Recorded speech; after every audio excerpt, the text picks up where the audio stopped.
क्या आप जानते हैं, ऐसा भी एक आयोग भारत आया था जो हमारे लिए संविधान बनाने का दावा कर रहा था, लेकिन उसमें एक भी भारतीय शामिल नहीं था। जी हाँ, यही था साइमन कमीशन 1927।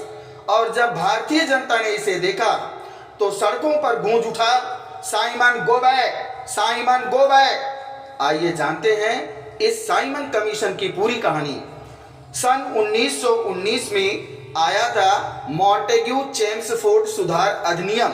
इसके तहत भारत को थोड़े बहुत सुधार दिए गए थे, लेकिन ब्रिटिश सरकार ने तय किया कि 10 साल बाद यानी 1929 में एक कमीशन भेजा जाएगा जो इन सुधारों की समीक्षा करेगा।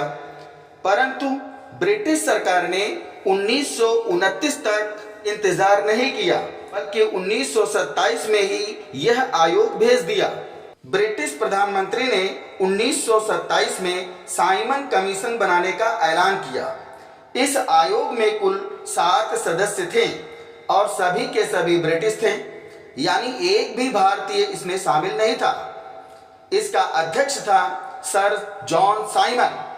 यहीं से भारतीय जनता के बीच गुस्से की लहर फैल गई।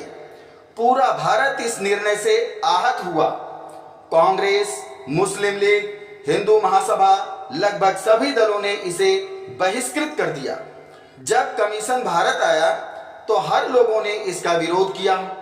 हाथों में काले झंडे लेकर नारा गूंजा, Simon go back, Simon go back. यानी पूरे देश ने एक स्वर में इसे ठुकरा दिया। साइमन कमीशन का सबसे बड़ा विरोध लाहौर में हुआ था।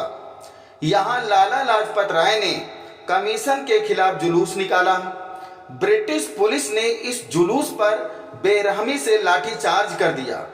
इस लाठीचार्ज में लाला लाजपत राय गंभीर रूप से घायल हो गए और बाद में उनकी मृत्यु भी हो गई। और उन्होंने कहा था, मेरे शरीर पर पड़ी हर लाठी अंग्रेजी हुकूमत के ताबूत की कील बनेगी। और सचमुच इस घटना ने आजादी की लड़ाई को और तेज कर दिया। साइमन कमीशन का बहिष्कार करने के बाद भारतीय नेताओं ने खुद ही संविधान बनाने की पहल शुरू की। 1928 में नेहरू रिपोर्ट इसका नतीजा था। यानी भारतीयों ने यह तय कर लिया कि अब हम अपनी किस्मत के फैसले खुद करेंगे। साइमन कमीशन भले ही भारत में नाकाम रहा, लेकिन इसने भारतीय स्वतंत्रता संग्राम को और संगठित कर दिया। यही थी कहानी साइमन कमीशन की, एक ऐसा आयोग जिसमें भारतीयों की आवाज दबा दी गई, लेकिन बदले में पूरे देश ने एकजुट होकर अंग्रेजों को चुनौती दी।